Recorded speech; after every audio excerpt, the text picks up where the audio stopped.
Title: I found an old journal, the last entry made me run. Help this channel grow. Like the video, leave a comment, and subscribe for more stories. This helps us a lot. Thank you. The story begins in the quiet outskirts of a small rural town, the kind of place where everyone knows everyone else and secrets rarely stay hidden for long. Yet there was one secret the townspeople never spoke of, a lingering whisper about the abandoned farmhouse sitting alone at the end of a dirt road choked with weeds and crooked fence posts. People passed it on their way to work or to school, but no one slowed down, and no one ever stopped. The place had a reputation, not because of any documented tragedy, but because of a feeling that clung to the structure like a second skin, a heaviness that seemed to seep from its broken windows and sagging roof. For years, the farmhouse had remained untouched, its doors nailed shut, its windows boarded, and its surrounding land swallowed by tangled grass and creeping vines. Locals insisted the house was dangerous, claiming strange noises and flickering lights could be seen from the road at odd hours of the night. But most people dismissed the stories as rumors designed to scare children. No one ever checked. It was easier to ignore something that felt wrong than to confront what might be waiting inside. The story follows a solitary man named Caleb, who had recently returned to the town after years of living elsewhere, seeking a fresh start after losing his job, his home, and nearly his sense of purpose. With little money and few options, he stayed temporarily in his late aunt's house, a small structure close to the forest and not far from the infamous farmhouse. His aunt had been one of the few who never feared the old place, but she rarely spoke of it, offering only vague comments about its unsettling past. Caleb remembered her warnings only in fragments, bits of advice uttered in a tired voice: stay away from the fields at night, avoid the old road if you could, and never follow the crows that circled near the property. During his second week in town, Caleb found himself restless. With no job and nothing to fill his days, he took long walks through the fields, wandering along unmarked paths, following the quiet sounds of nature that he had long forgotten while living in the city. One morning, while exploring an overgrown trail behind his aunt's house, he noticed something strange: fresh footprints trailing through the mud, leading toward the old farmhouse. They were small and shallow, clearly belonging to someone light, but the pattern suggested movement in a hurried, uneven way. Someone had run toward the property, and recently.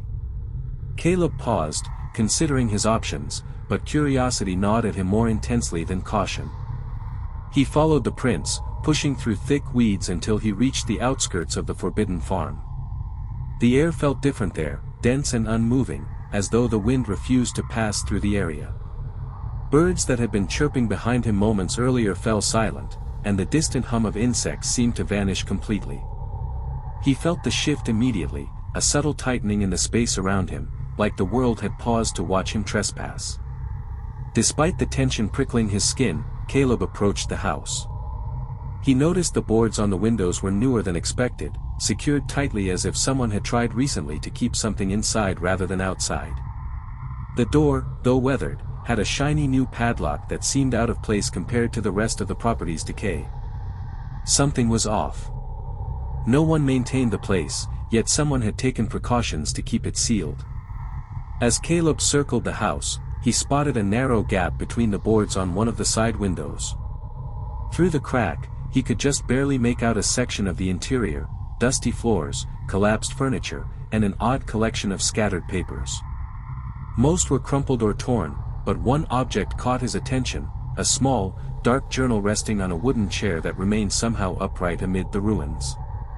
The journal stood out not because of its appearance, but because it looked untouched, as if it had been placed there recently with purpose. A sudden gust of cold air pushed against Caleb's back, startling him. He spun around but found no one there. The footprints he had followed had vanished, replaced by drying patches of mud that seemed too disturbed to be natural. Unsure what made him do it, Caleb wedged his fingers between the cracked boards and pulled. One board loosened with surprising ease, and within moments he created a gap wide enough to slip his hand through. Reaching inside, he grabbed the journal and pulled it out, dust falling from its surface like a thin layer of ash. The journal felt unnervingly warm, as though someone had held it only moments earlier. Caleb turned it over in his hands, examining the faded leather cover and worn spine. There was no name on it, no initials, no identifying marks at all. Intrigued and unsettled, he opened to the first page. The handwriting was small, precise, and strangely elegant, but the contents were far from ordinary. The entries referenced sightings of shadowy figures near the fields, whispers from inside the walls of the farmhouse, and a growing sense of being watched. The writer detailed strange events occurring every night, footsteps pacing around the house at impossible hours, the sound of something scratching beneath the floorboards, and flickers of movement in the corners of their vision. The deeper Caleb read, the more he felt an icy dread settle into his chest. The entries spanned weeks, then months, each more frantic than the last. The writer spoke of losing track of time, of seeing dark shapes that dissolved when confronted, and of hearing a low humming sound that echoed through the house without source. They described an atmosphere that shifted with each passing day, growing heavier and more hostile, as if something inside the farmhouse was becoming aware of them. One entry stood out to Caleb more than the others. It described a night when the writer had woken to the feeling of someone standing near their bed. They couldn't see anything at first, but the air had grown unbearably cold, and they felt the faint pressure of eyes drilling into them through the darkness. The writer had tried to scream, but no sound escaped. They had fled the room, refusing to look back, and spent the night hiding in the fields until dawn broke. Caleb closed the journal briefly, trying to steady his breathing. His surroundings felt unnervingly quiet, too still, as if the world were waiting for him to turn the page. A sense of dread crept over him, but something stronger than fear pushed him to continue. He opened to the final entry, dated just days before the farmhouse was abandoned for good. What he read made his blood run cold.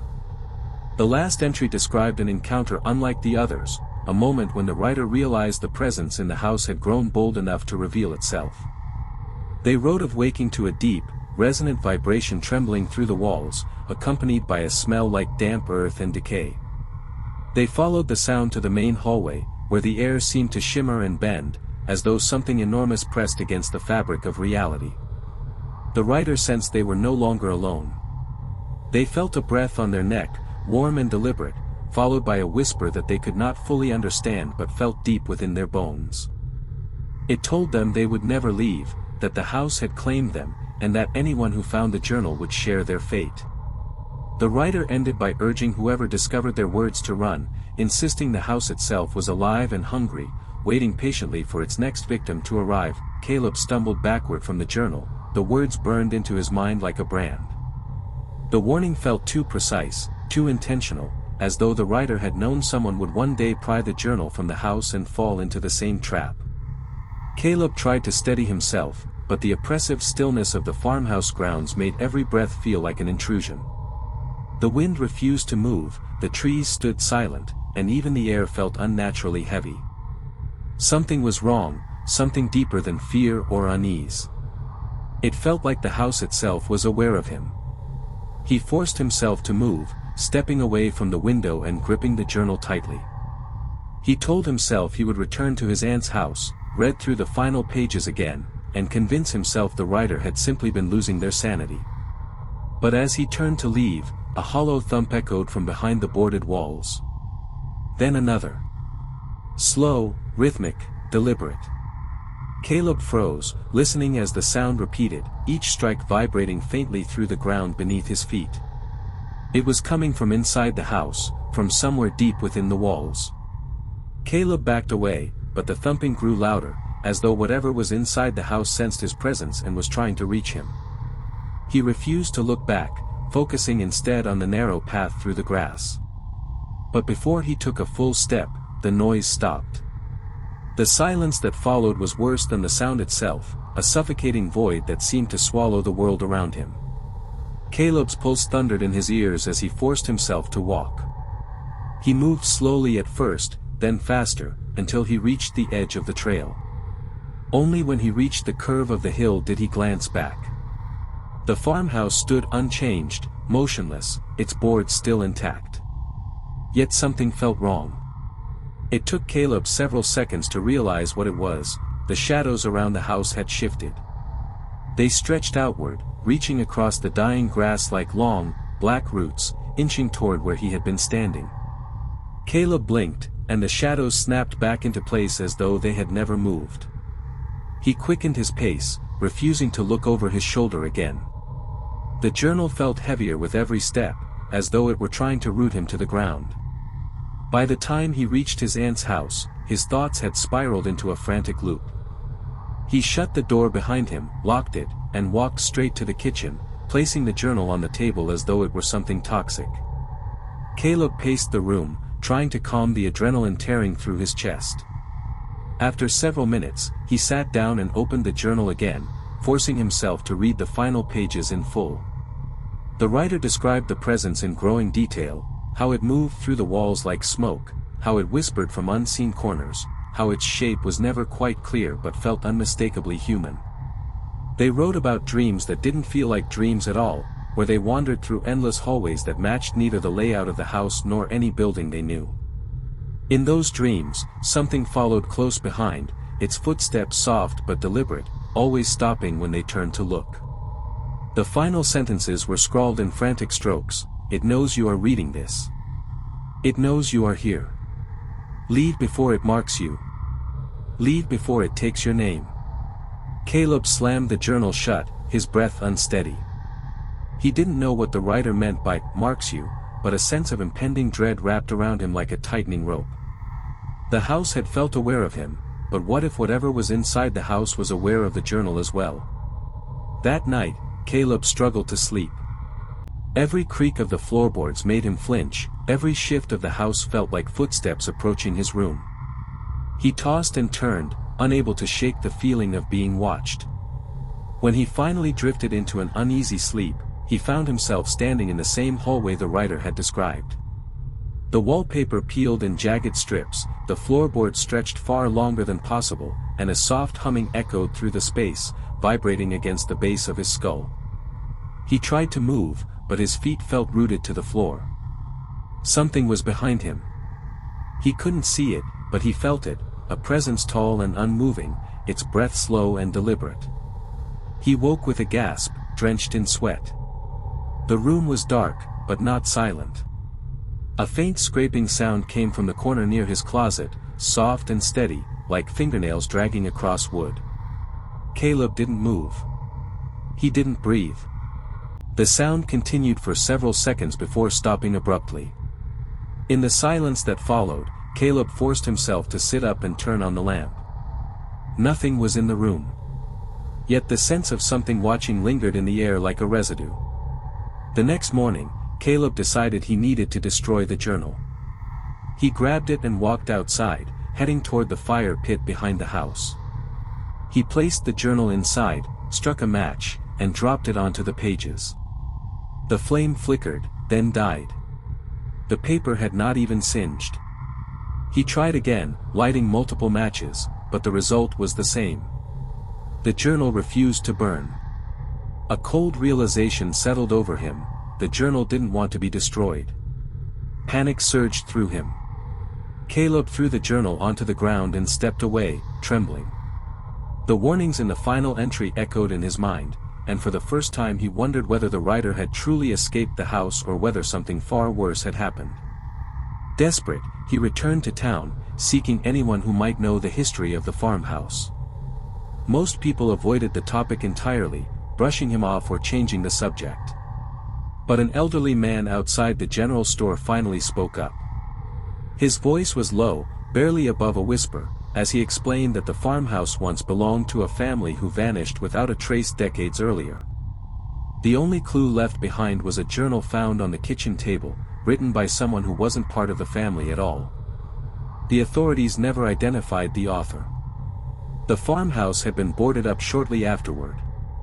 Caleb asked what happened to the journal. The old man's expression twisted into something grim.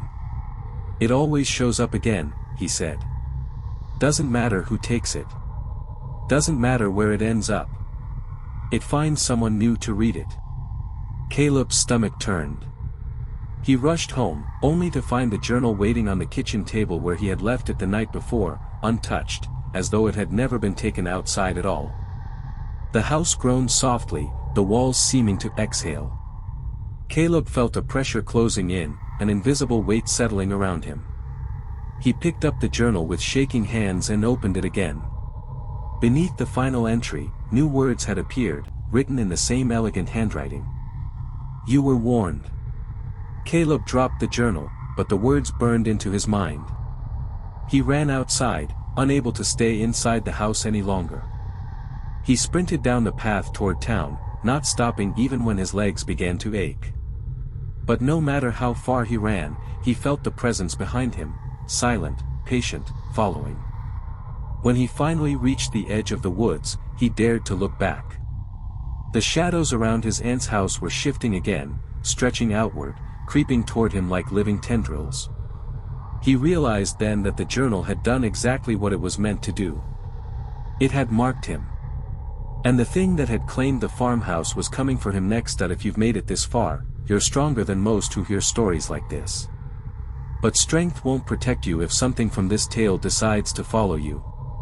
So before you turn off this video, make sure you're part of this channel. Subscribe, stay close, and don't wander far. Because the next story might be the one that reaches through the dark, straight for you. Stay alert and stay with us.